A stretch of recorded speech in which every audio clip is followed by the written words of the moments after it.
during that time of year. And basically, every year when it starts to get like this, as soon as rut's over for deer, elk, and moose, they just start shedding their antlers. They start losing nutrition.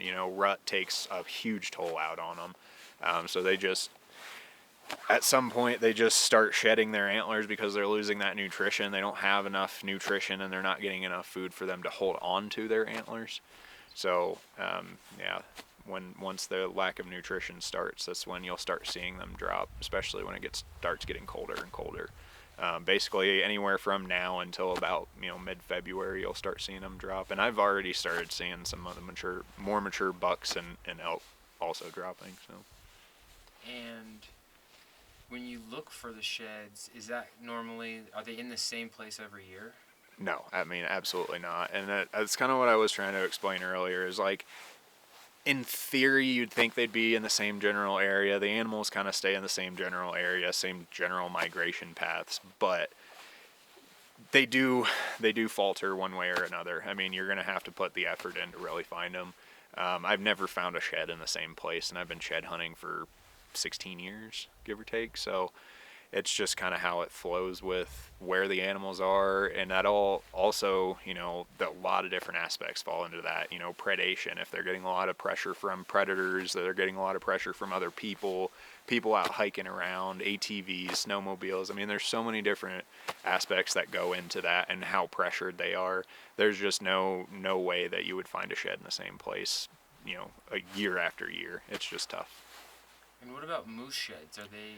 So moose sheds, I feel like I would like to say they're easier to find, because elk, they could be anywhere. Deer, they could be anywhere. But moose, they really like those wetland areas. They like those marshy areas. Even this time of year, you can go in one of those marshy areas up about 9,000 feet, and you would probably run into a moose.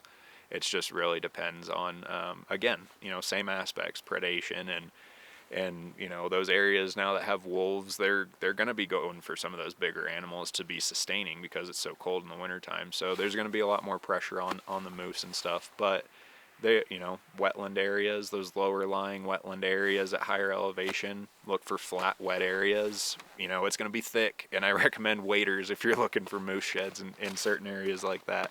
But it definitely is, it's a trip. It's fun. I love looking for moose sheds. Once you find that first paddle, there's nothing like it.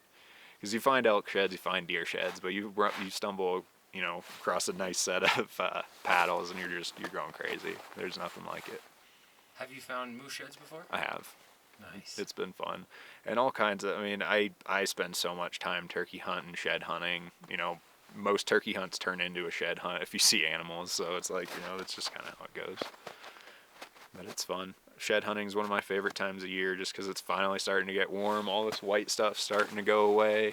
You get all those days of sunshine, and you start to get those spring storms too. I mean, there's nothing like being in the woods on one of those, rainy spring mornings where the birds are just gobbling their butts off, and man, they're just fired up, and it's getting you fired up, and just, there's nothing like turkey hunting. Turkey hunting and elk hunting are very similar. But I'm ready for it. Spring's here almost. He's in just kind of the areas where they're at right now.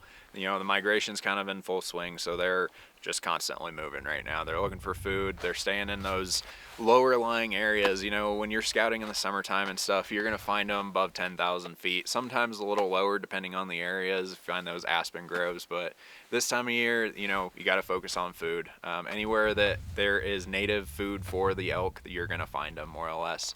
The migration moves usually from the end of December, give or take, until about February or March. It really just depends on the weather and what it's doing here. As you can see, it's trying to snow here. So with the colder weather and the snow like this, the pressure changes. They're going to move down even lower into some of those areas. And I've been noticing it a lot throughout this last week of, I've seen them move from a general area of about 8,500 feet down to about 5,000 feet on the other side of the Front Range. So, it's just, you just got to keep tabs on them. You got to know where they are to find those sheds. And, one thing that I like to do is just scout. What you do in the summertime, do it year round. Keep tabs on those animals that you're hunting in those general areas that you spend all that time.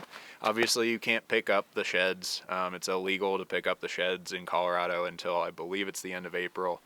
But you know, you can still keep tabs on where they'll be when it's legal to go get them. And that's one thing that we do is just keeping tabs. We're always on top of it.